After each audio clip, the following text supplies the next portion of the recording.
All right, so I got this air hose reel here. Let's see. Let's see if I can bring this in. Zoom in a little bit. It's a Black Bull 3/800 foot air hose metal reel,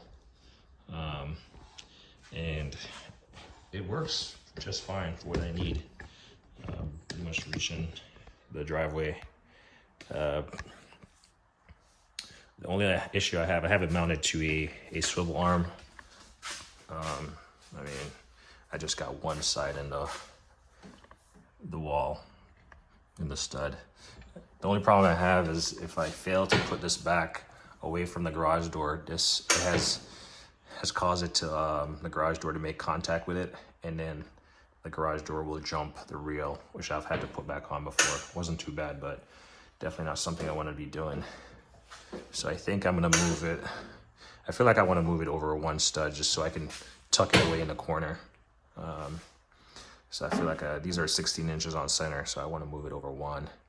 I couldn't move it over when it was right here because I had my lift in the way, but I feel like now I want to move it over just so it will never be up against the wall right here. Even if it's swinging right here, you know, it will never be up against the wall.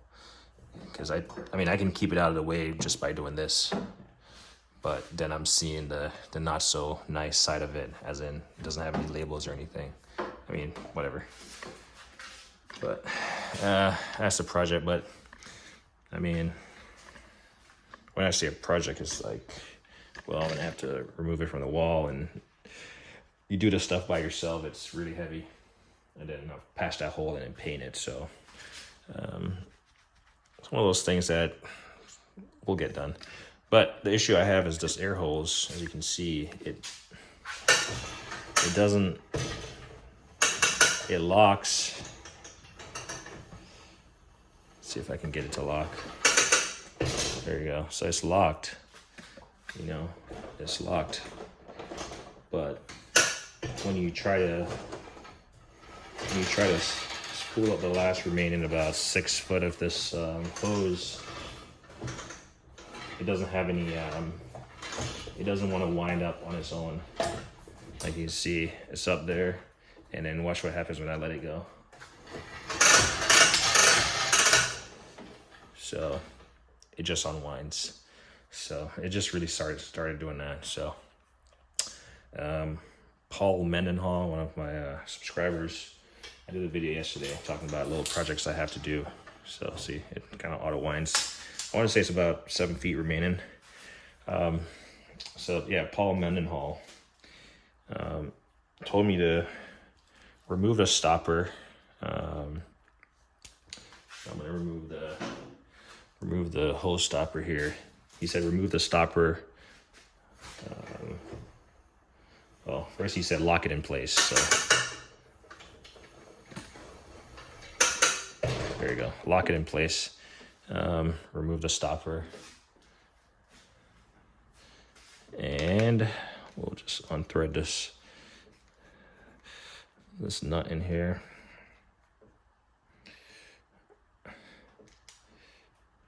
Get it out of there, and then you should be able to wiggle this stopper off. It should have well, it doesn't matter. You can adjust it to wherever you want, really. There we go. So the stopper is off. Huh, interesting. I think this has double nuts on it for some reason. All right, and I believe he said turn that like 2 to 3 times, and then put the stopper back up there. So we'll give it a shot. Oops. Didn't have my thing locked. So we'll wind this thing up 2 to 3 times, and we'll see if it stays put. So I think if you do have some slack in the lines, you want to get, I think you'd want to get as much slack out of line as possible so it winds pretty tight. So if you have any slack in there,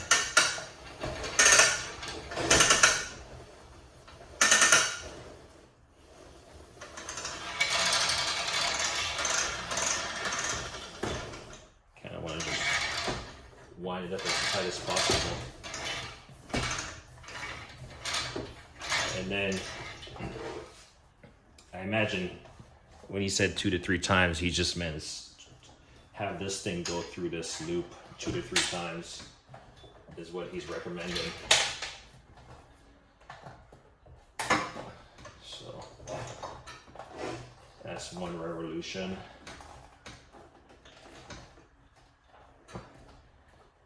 Trying to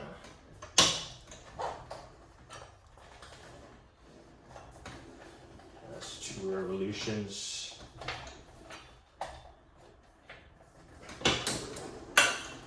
And I can feel some tension on it. Ooh. Did I just break it?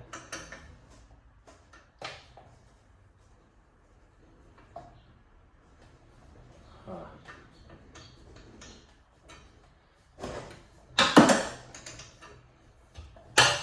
Feels like I just broke something.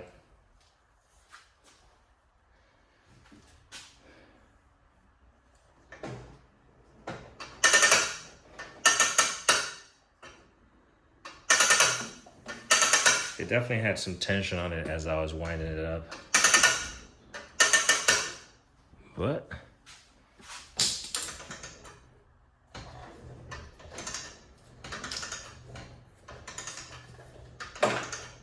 Yeah, no, it doesn't have any tension on it. So, 2 to 3 times might have been a little bit excessive there.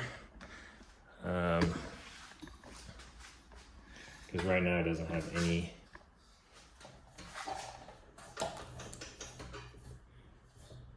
Oh.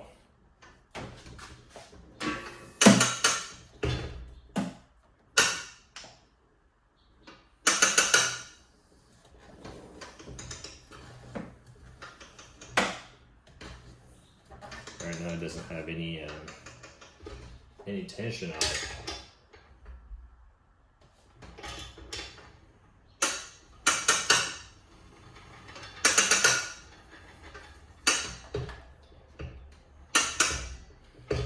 So it will lock, but it's just spring tension is off. So I should have stopped when I felt the tension on it.